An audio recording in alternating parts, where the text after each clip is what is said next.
আছো? আশা করছি ভালো আছো। আবারও আমার আরেকটি নতুন ক্লাসে তোমাদেরকে স্বাগতম।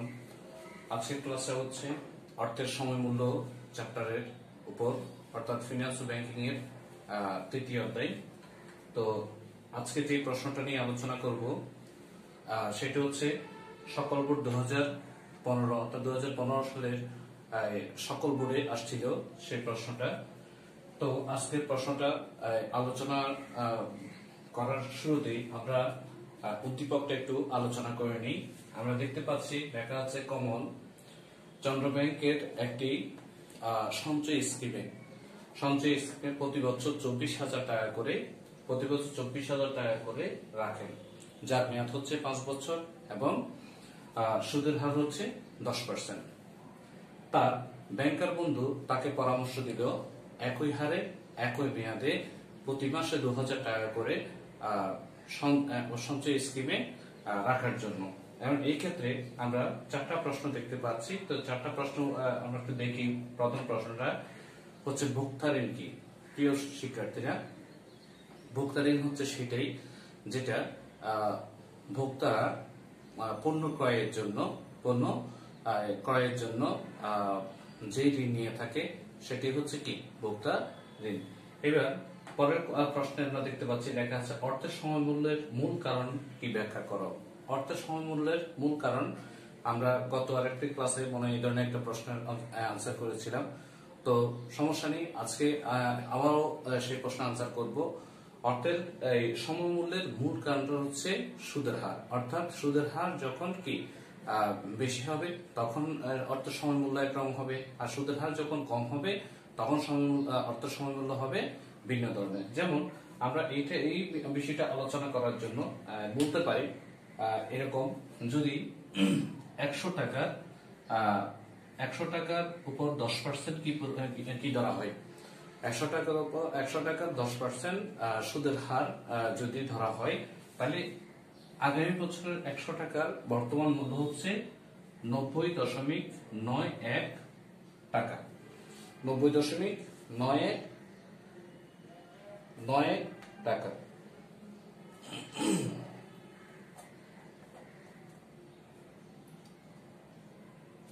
হ্যাঁ, 90.91 টাকা। আর যদি সুদের হার 10% থেকে 20% হয়, তখন সেই ক্ষেত্রে এই 100 টাকার বর্তমান মূল্য হবে 83.33 টাকা।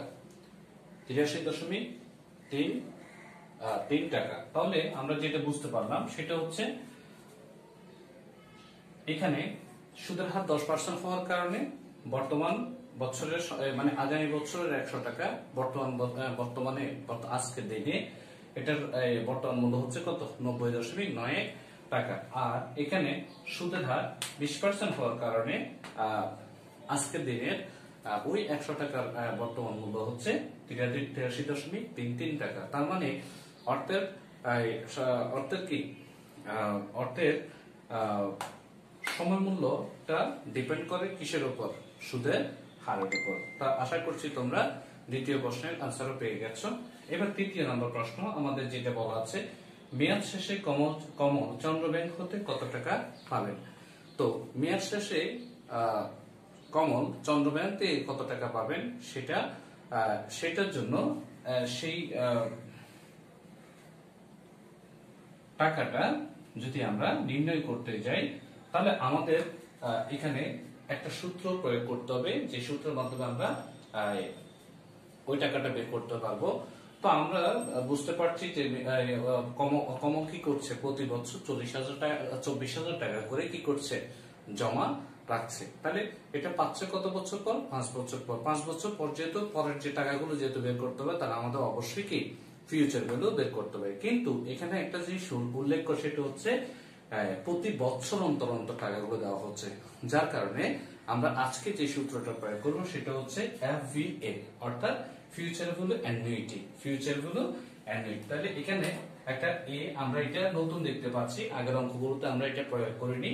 তো এটা দিয়ে কি বোঝায়? অ্যানুইটি বোঝায়। অ্যানুইটি বলতে বার্ষিকী বোঝায়। তাহলে এখানে আমরা সূত্র দেখতেছি আমরা ব্র্যাকেটে যেহেতু দেখতে পাচ্ছি 1 যোগ I to the 4 and বিয়োগ 1 divided by n। তাহলে এই সূত্রটা প্রয়োগ করে আমরা কি করব, মেয়াদ শেষে কমন চন্দ্র ব্যাংক থেকে যে টাকা পাবে সেই টাকাটা বের করব। তাহলে আমরা চলে যাই সেই কাজে। লিখে ফেললাম গ। এখন আমরা লিখব এখানে, এখানে কি আছে, এখানে আমরা এ সমান পাচ্ছি কত, 24,000।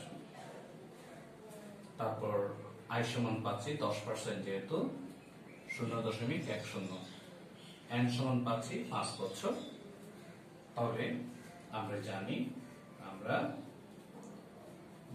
তা আমরা কি জানি, আমরা জানি F V A equal A into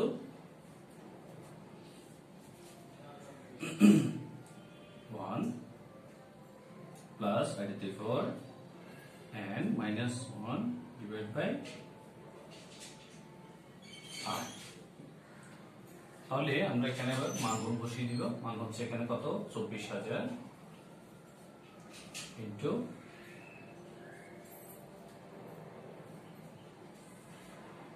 1 যোগ 0.10 এন এর জায়গায় প্লাস 1 আর এর জায়গায় কত দেখলাম, 0.10। তাহলে আমরা এভাবে বসিয়ে দিলাম। এবার আমরা ক্যালকুলেশন করে যেটা পাবো সেটা হচ্ছে উপরের অংশটা আমরা যদি ক্যালকুলেশন করি তাহলে উপরের অংশ পাচ্ছি আমরা 0.6105, 0.6105, আর নিচে পাচ্ছি 0.10 আছে।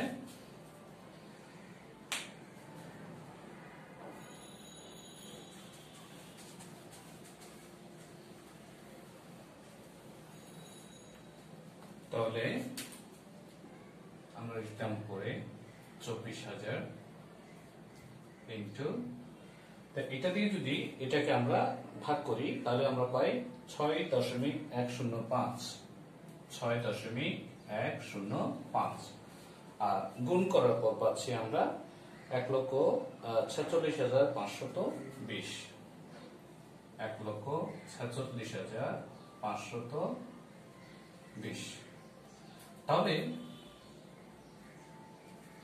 তাহলে আমরা পেয়ে গেলাম যে আমাদের গ নম্বরের কাঙ্ক্ষিত যেই অর্থ, অর্থাৎ মেয়াদ শেষে কমল চন্দ্র ব্যাংক হতে কত টাকা পাবেন। তাহলে আমরা পেয়ে গেলাম মেয়াদ শেষে কমল চন্দ্র ব্যাংক থেকে 1,46,520 টাকা পাবেন। তো প্রিয় শিক্ষার্থী, আমি এখানে বিশেষ করে ক্যালকুলেশন গুলো তোমাদেরকে করে দেখাইনি, তো এগুলো তোমরা ক্যালকুলেটে করে নিবে, কারণ সেগুলো করতে গেলে অঙ্কটা অনেক বড় হয়ে যাবে, যার কারণে এত বড় করে নিয়ে আমি মোটামুটি শর্টকাট করে শুধুমাত্র ক্যালকুলেশন গুলো বসিয়ে দিছি। অর্থাৎ ক্যালকুলেশন গুলো আমি না করে তোমাদের জন্য রেখে দিলাম বা করে একেবারে করে ফেলছি। এবার তাহলে আশা করি তোমরা গ নম্বর আনসার পেয়ে গেছো। এবার ঘ নম্বরে কি বলছে, ঘ নম্বর বলছে কমলের জন্য বন্ধুর পরামর্শ গ্রহণ করা কি যুক্তিসঙ্গত কিনা। প্রিয় শিক্ষার্থী, তাহলে আমরা উদ্দীপকে দেখেছিলাম কমলের বন্ধু পরামর্শ দিয়েছিল প্রতি মাসে 2,000 টাকা করে সঞ্চয় স্কিমে জমা রাখার জন্য। মেয়াদটা একই থাকবে, সুদের হারও একই থাকবে। তাহলে আমরা একটু চেক করে দেখি যে সেক্ষেত্রে ওর যে পরামর্শটা ছিল সেটা গ্রহণ করা যায় কিনা। তাহলে আমরা এটার জন্য আমরা ঘ নম্বর শুরু করে দিব। তাহলে প্রথমে আমরা এটা লিখে দিব গ হতে প্রাপ্ত,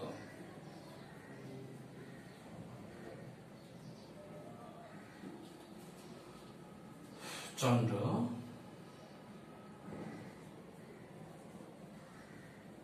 ব্যাংক হতে প্রাপ্তি কত, 1,46,520 টাকা। এবার আমরা লিখব এখানে কি কি আছে,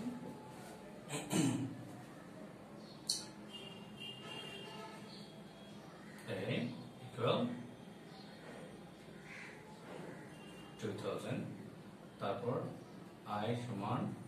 5% ইকুয়াল 0.10 n সমান 5।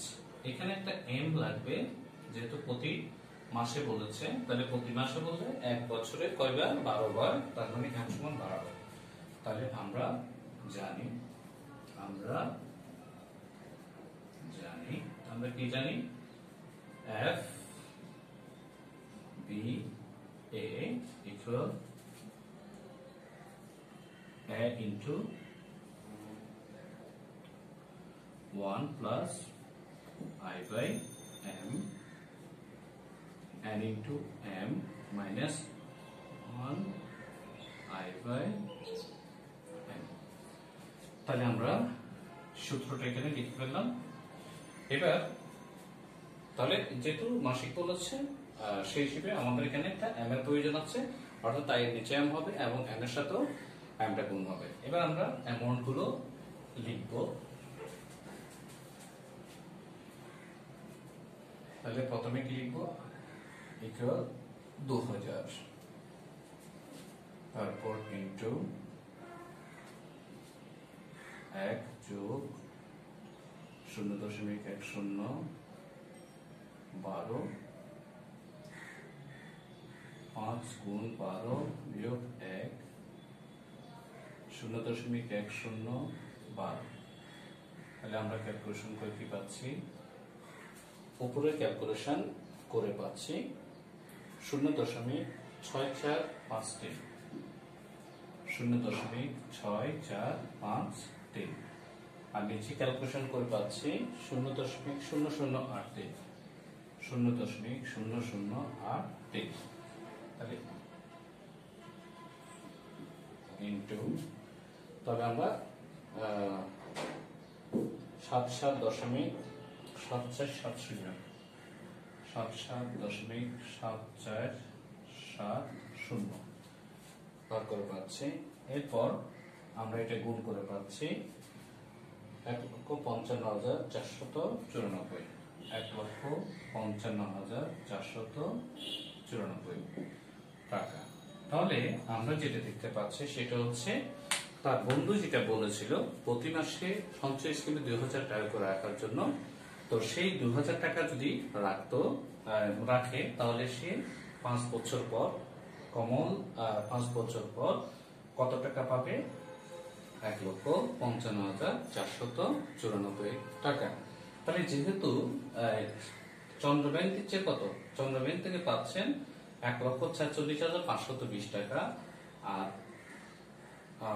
আর প্রত্যেকে বন্ধুর পরামর্শে যদি মাসিক 2000 টাকা করে রাখে তাহলে পাচ্ছেন 1,55,494। তাহলে আমরা স্বাভাবিকভাবেই দেখতে পাচ্ছি যেহেতু চন্দ্র ব্যাংক থেকে বন্ধুর পরামর্শে অবশ্যই 2000 টাকা করে রাখলে বেশি টাকা পাওয়ার সম্ভাবনা আছে। তো সুতরাং কমলের উচিত যে বন্ধুর পরামর্শ গ্রহণ করা। তো প্রিয় শিক্ষার্থী, আশা করছি তোমরা ক্লাসটি মনোযোগ সহকারে দেখেছো এবং বিষয়টি ভালো করে বুঝেছ। তো আরো তোমাদের জন্য নতুন নতুন ক্লাস নিয়ে ইনশাআল্লাহ হাজির হয়ে যাব। সেই পর্যন্ত সবাই অনেক বেশি ভালো থাকবে, সুস্থ থাকবে। আল্লাহ হাফেজ।